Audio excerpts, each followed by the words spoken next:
It is Ryan Seacrest here. There was a recent social media trend which consisted of flying on a plane with no music, no movies, no entertainment. But a better trend would be going to ChumbaCasino.com. It's like having a mini social casino in your pocket. Chumba Casino has over 100 online casino-style games, all absolutely free. It's the most fun you can have online and on a plane. So grab your free welcome bonus now at ChumbaCasino.com. Sponsored by Chumba Casino. No purchase necessary. VGW Group. Void where prohibited by law. 21 plus. Terms and conditions apply.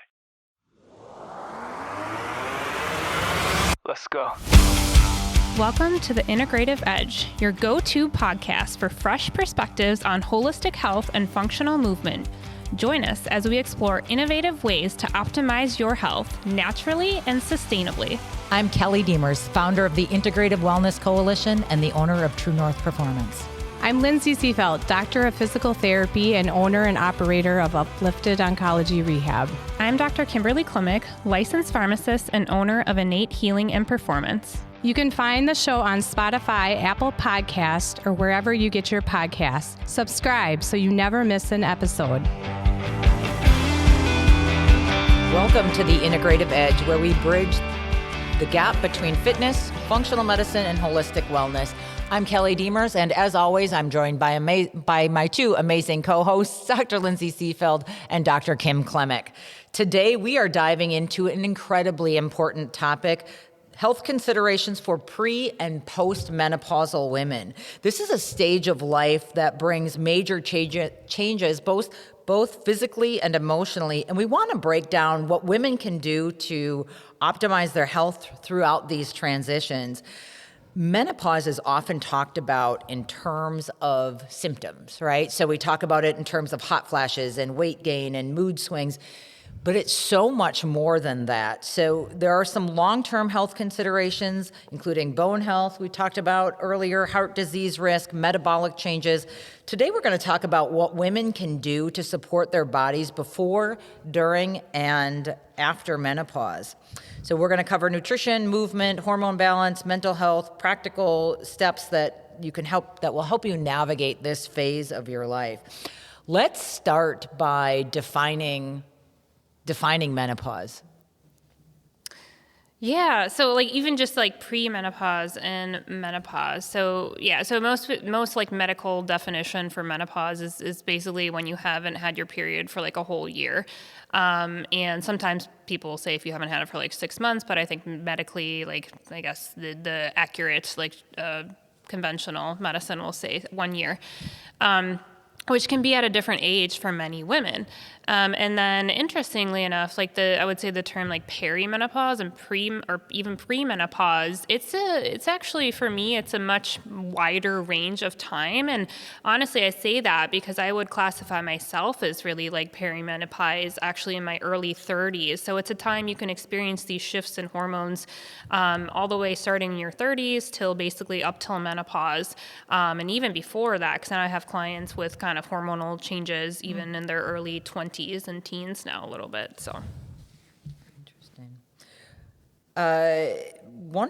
Some of the common symptoms include of perimenopause. Can you go over those? I mean, irregular periods for sure, sleep disturbances, maybe some brain fog. What are some other ones that women can expect to experience when they're going through perimenopause?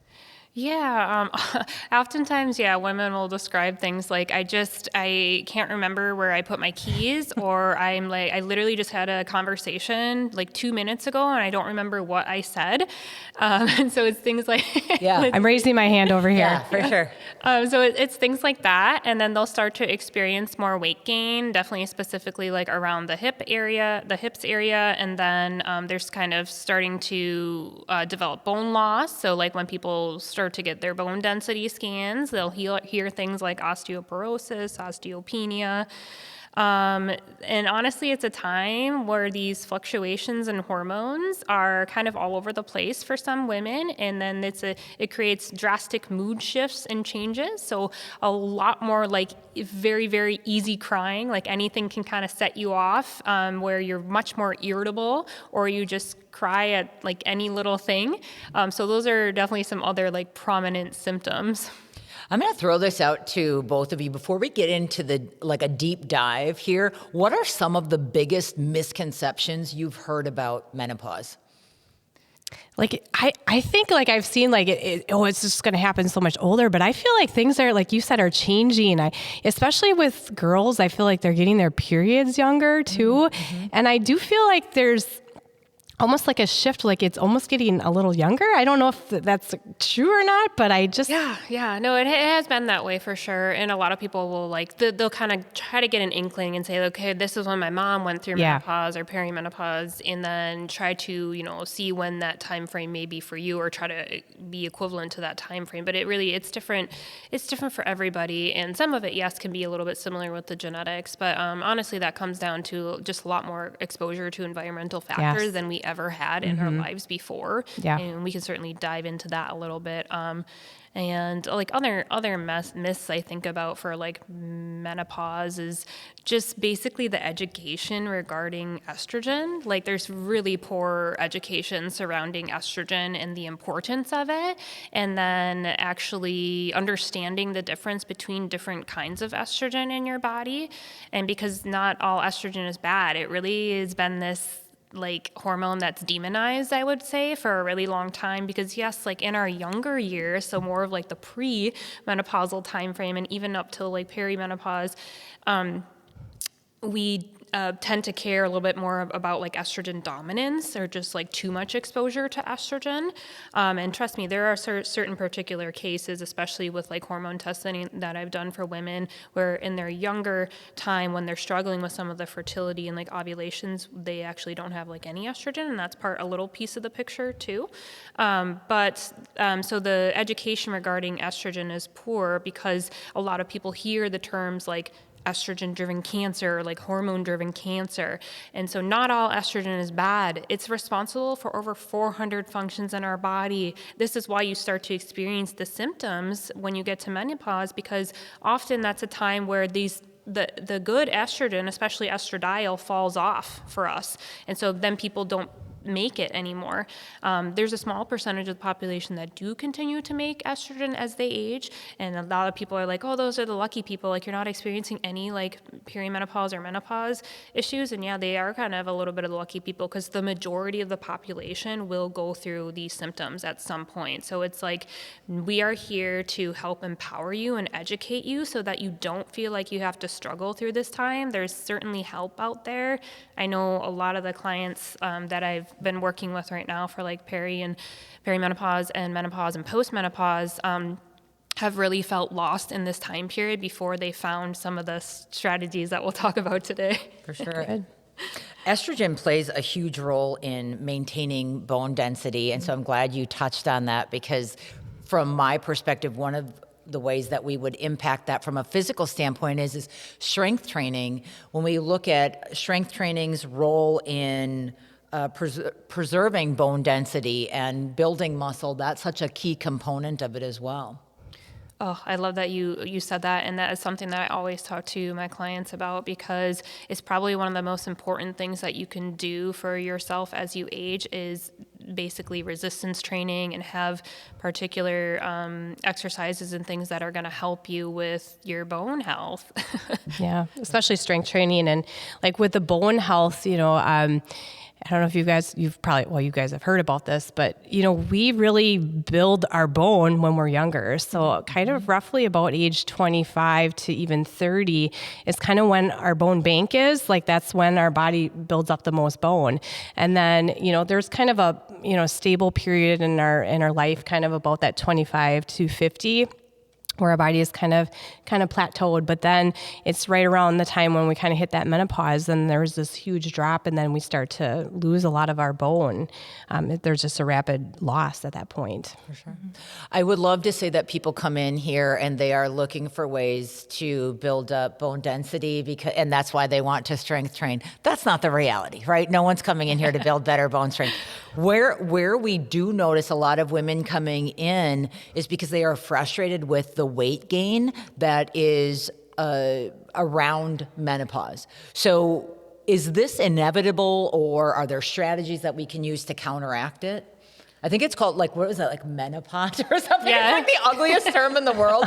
But, are there strategies that women can put into place to counteract some of that? This is such an important topic because it's probably one of the most common reasons I will get clients coming to me for concerns about like perimenopause and menopause is the weight gain for them. And I very much make this clear to my clients that like even getting like hormone balance, if we look into some of the strategies that we'll talk about, you can get support for hormone balance and other things, but what is inevitably going to help you with the weight is actually putting these things in place and being proactive about it, focusing on a higher protein intake and resistance training. And, because obviously there was like a time in my life, and even when I was younger, there was such a high emphasis put on like, you just need to do so much cardio to lose weight. And I feel like that myth has been busted now for years, I hope, because everything I see, even on like social media platforms, is really helping people understand and educate that weight loss is not going to come from literally doing hours of cardio. Right. And it does go hand in hand.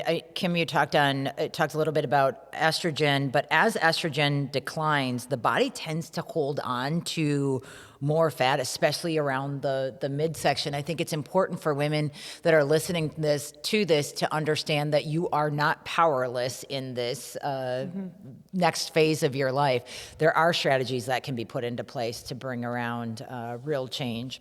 Yeah, and I just want the message to be out there too. Like you have to be a little bit prepared for this. Like we're all gonna go through this change and shift in life.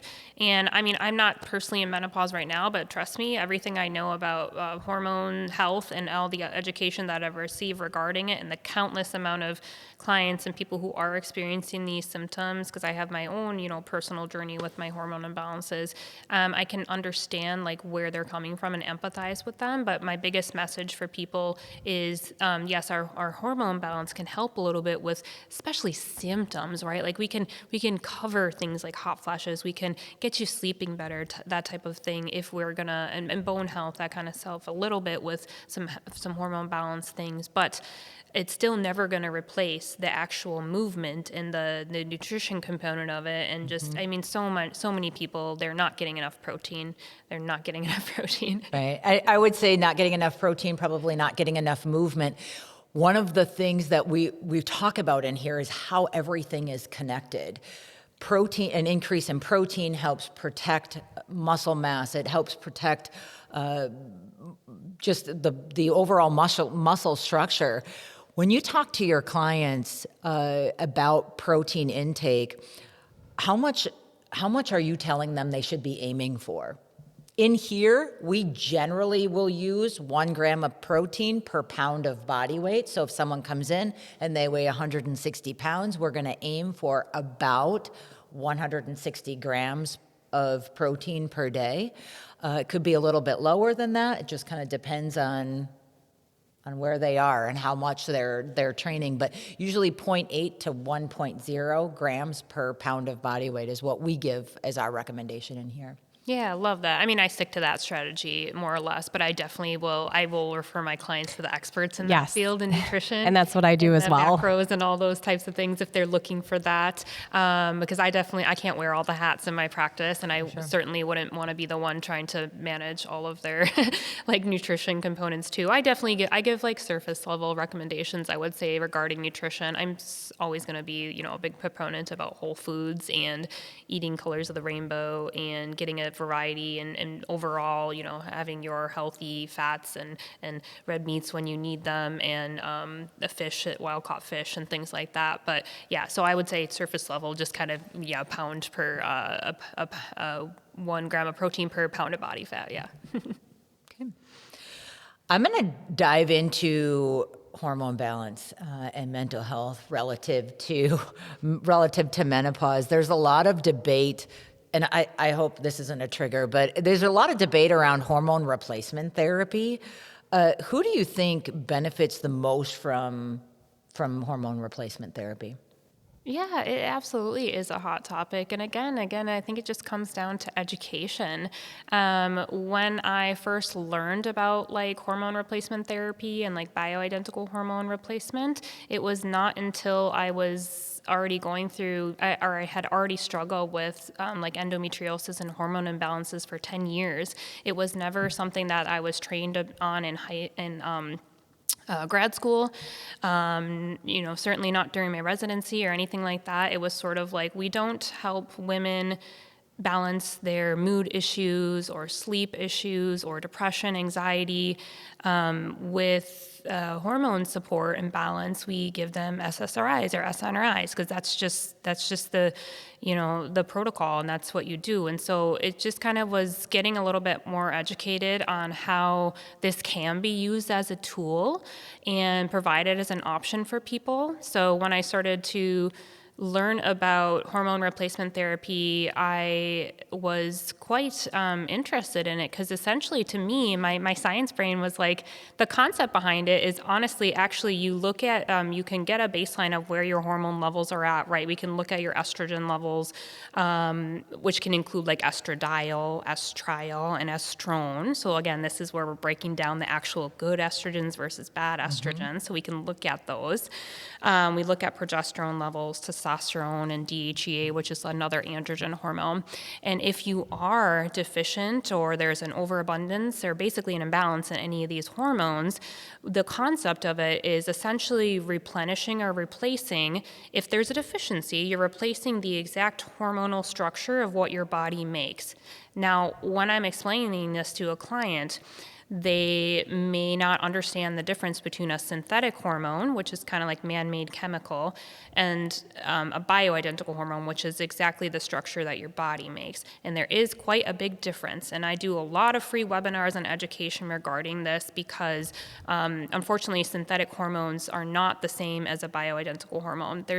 It basically comes down to the little bit of the chemical structure. I'm getting all like science and nerdy here, but it's really that. I learned that even like a Depo-Provera shot, or like medroxyprogesterone, it contains it contains a structure similar to progesterone, but it contains like a little side chain or something called a methyl group.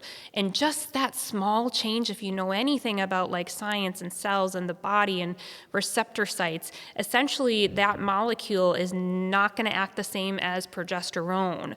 And so even when you're looking at like a birth control pill or something like that, it's synthetic hormone. It's progestin. You can read the label, and it comes down to the verbiage. Progestin is not the same as progesterone. So we tend to, if we're using these things to kind of turn off our cycle, prevent pregnancy, stop ovulation, all those things, it can tend to lead people feeling more symptomatic for deficiencies. They'll start to experience mood changes, maybe more bloating and fluid retention, a depletion of B vitamins, anxiety, depression type symptoms, because you are, when you utilize that chemical structure, you're sort of blocking off your hormone receptor sites, which are along all your organs. Mm-hmm. You're blocking that off from your body's natural hormones that may be there, such as progesterone and these estrogens. And so the concept is that we're not going to give you sort of a different structure. We're going to give you the same exact molecule and structure that your body makes, which has brought a lot of support and restoration for people where they're struggling, because honestly, it can provide a quick relief for people with minimal side effects. And my focus on it is always to remain, if we are to use those things, we remain what I call physiologic. That was how I was trained. We don't really like overshoot the moon, right? Don't think of it like, if we're talking about like testosterone support for like males and andropause and things like that, you don't think of it as like bodybuilding kind of stuff. You think of it more as just, we're going to replace a little bit of a deficiency that you have in your body so that I can get to a more physiologic level that it will basically allow you to just maintain, carrying out functions that you want to do in the day. And so when I learned about that, it was really just a big game changer, and that was sort of when I had quit my job at an outpatient pharmacy, and I found this compounding pharmacy in Green Bay here, and then they sent me to training about like hormone restoration, and it made a whole world of difference, like just being more educated regarding it. You touched on a couple of things, and I want to go back to that. You touched on anxiety and depression during menopause, and I do want to go back to that. But before I do, if someone's questioning, or nervous about full-on hormone replacement therapy, are there natural alternatives to HRT that have solid scientific backing that they could start with? Absolutely. These are all conversations that I have with clients too. I'm very open to working with my clients in whatever aspect they want to try to help their health with, whether it be herbals and natural products, whether it be bioidentical hormone support. I'll always provide them the most education, and they always want to know, Kim, okay, well, what would you do? I'm going to give them my professional opinion based on my education, my knowledge, my personal experiences, even. And so there's plenty of things like that. Even for if you're experiencing some more progesterone deficiencies, especially if you're in the younger 20s to 30s, you can use herbs like chast tree or shishandra berry in the luteal phase of your cycle. The things that it comes down to, again, at the end of the day, is sort of the potency of the herb may not be as strong as what you need in a milligram dosage of an actual prescription from it. And that's ultimately what it comes down to. I've had many clients, including myself, try to use some herbs to make more progesterone or whatever. And for me, some of it is actually you may not respond as quickly, or you may not absorb it all well if you have poor gut health. So, right, a lot of people want quick fixes, right? So if you use topical hormone creams, or we make troches at the pharmacy. So I think about ways too of medicine. We're all about how can we get that into the body with the least side effects, and how is it going to work and act fast with these minimal side effects or interactions with other things. Mm-hmm. I love that you touched on your personal experience, and I'm sure you give personal experience to your clients as well. There's some very talented male doctors out there, but when I go to a doctor, I love when I'm talking to another female that they can give, here's the practical application, here's the ground game of how this stuff plays out, or this is what it feels like, this is what my experience has been. It's helpful, it's very relatable. I do want to go back to that question about anxiety and depression, because many women report an increased level of anxiety and depression during menopause. How much of that is biological versus lifestyle related? I'm not sure about that one. Kim, do you know that one? Biological versus lifestyle related. Yes, I think it's definitely a little bit of both, right? You're physically actually having changes in your body, and that creates symptoms for people. And so and then the symptoms kind of feed into the thought processes and these emotions. So I feel like it's just such a circle in a web that all ties together. Because for me, I really am supportive. If someone is having such severe symptoms that it doesn't allow them to carry out their daily functions, and that's an area where we do have support for you, and that's probably the biggest area where I'll be very supportive for perimenopausal and menopausal women. It's just because before it was just you have to suffer through this. You basically, Right. It's just a passage and it's a way of life, because that's how it was. You go to the doctor's office and you're explaining all these honestly just terrible symptoms that you have to experience during this transition of time. Right. And they're well, you can try this Premarin cream, but don't use it for very long because it can potentially lead to cancer. And so you're sitting there at home with this medication. Right. Okay, well, I need to use a little bit of this because I'm experiencing vaginal atrophy and dryness and other, just all these other symptoms that women start to experience through the loss of estrogen. And then you're just well, is it more beneficial for me to use the medication, or I'm slightly worried about, doing something harmful to my body, and maybe I'll just live through these symptoms. And it's sometimes it can be a long transition for women. So to me, it's just I want to be able to provide the resources that women deserve, for sure.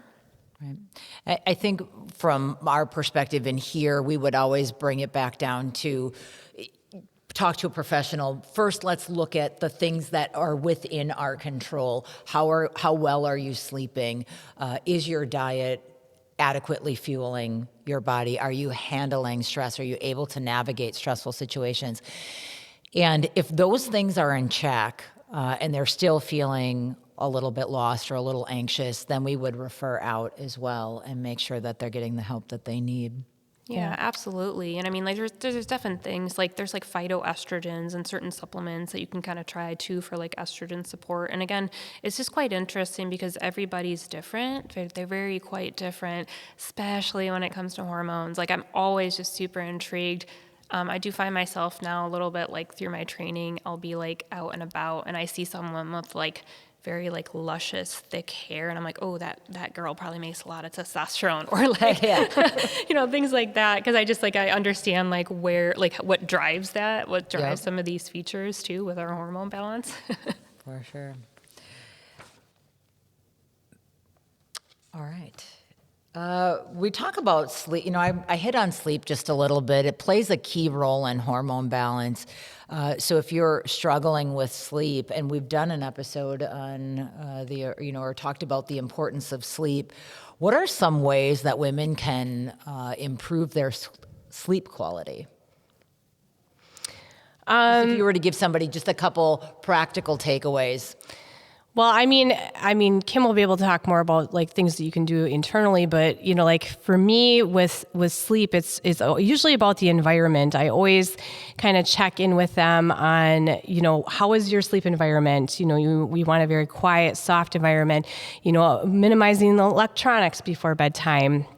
I'm doing those kind of things. So strategizing and like really picking apart. I always do that with my clients, is picking apart, okay, like why are you waking up and that kind of stuff. But I mean, obviously from a hormone level, that can definitely fluctuate and change things. Mm-hmm. Mm-hmm. For women that are listening in their 30s and 40s, what's the best thing that she can do today to prepare for menopause? It's just kind of what I mentioned before about like just being a little bit more mindful and prepare yourself. Get these like building blocks in place before you're, you know, before you're like already going through the chaos. Just understand that it is a part of life, and you will very likely experience this transition. And if you set yourself up for success by making sure that your protein content is high with meals, you know, you're eating whole foods, that you are moving your body in the appropriate ways, that you're focusing on stress management. And a big one too that we didn't really touch on is just like actually focusing on your exposure to environmental toxins, because that also has a role to play in like hormone balance throughout the body. Especially with the estrogen levels, because I mentioned like a lot of times before we hit like menopause, we have a lot more estrogen dominance, and it's because I talk about things with my clients that like there's so many things that mimic bad estrogen, and so this is why you're getting like maybe more like growths and cysts and fibroids and sort of that. Again, those are a little bit estrogen driven growths, because you have too much estrogen in your body. When you have breast tenderness like before your periods, like these are all signs and signals. And then as you age and you hit the menopause time and we lose all the estrogen, like, I don't know, my mentor always said like estrogen equals memory. And so like I think about how that's really important for brain health too as you age. Yeah. And I just going off of that is just exactly what you said, is kind of doing the building blocks, you know, throughout, you know, your life, like instilling like now, you know, cause I'm not quite at menopause yet, but, you know, doing the little things like, you know, working on my cardiovascular function, making sure my heart is healthy, because as you age and, you know, estrogen drops, that changes, you know, the blood pressure, your cholesterol levels, inflammation increases. So, you know, and it's very important to bring this out that heart disease is the leading cause of death in women in the United States. And so it's very important to start, you know, younger, to really instill those good, healthy habits of, you know, movement, exercise, getting your heart rate up, building strength, you know, looking at the things like not smoking, you know, maintaining a healthy weight and diet and sleep. So it is truly about lifestyle. And I think the younger you can do it, the more it's going to help you as you age. Yeah, I was like, make time for it now. Yes. You don't want to feel like you're scrambling, yes, like down the road. And it's, because, it's quite, I mean, I wouldn't find this to be a surprise, but right, it's going to be way more difficult to lose weight, when you have like way more weight gain than, if it is just like a little couple extra pounds here or there. Oftentimes lifestyle factors are the most underrated solution. And what's interesting is the functional medicine doctors, physical therapists, the provider group in the Integrative Wellness Coalition, we all talk about the importance of lifestyle factors in overall health, not just the transition into menopause, but in all areas. What is one thing that you wish every woman knew about navigating either perimenopause or menopause? I think it's just like, for me, from a physical therapy standpoint, is just like, maintaining the strength, the mobility, and function, and, supporting your body through, every stage. And so I think that is probably the number one thing, leading up to that. Yeah, and I would say just like understand that there are these key changes in your hormone levels as you age and the different stages of life that you're in. Like they literally do fluctuate, especially for women, based on where you're at in your teens and your 20s, and when you're in your 30s and 40s, and then when you hit menopause. And like what Lindsay said, and it's just like, that's so common. Like some of the biggest things that I'll hear is people are like, oh, all of a sudden, like now my LDL has gone up. Like all of a sudden I have blood pressure. I never had blood pressure issues. And like, it's a super big correlation to estradiol and the loss of that too. Like, but my biggest thing too is just to have women understand that there is support for you in this, and you do not need to like struggle through it, and just ask for help where you need it. And there are a lot of different strategies that we can help you with through this transition in time. I would agree. I think one of the biggest things to take away is that if you have symptoms of perimenopause or menopause, understand that there's an entire population of women going through the same thing. You are not alone. There are things within your control, but there is help available if you're feeling a little off. Menopause is a huge transition, but with the right strategies, women can feel strong and supported all the way through it. That's a wrap for today's episode. Hopefully you found this information helpful. If you haven't already, please be sure to subscribe on Apple Podcasts, Spotify, or wherever you get your podcasts so you never miss an episode. See you next week.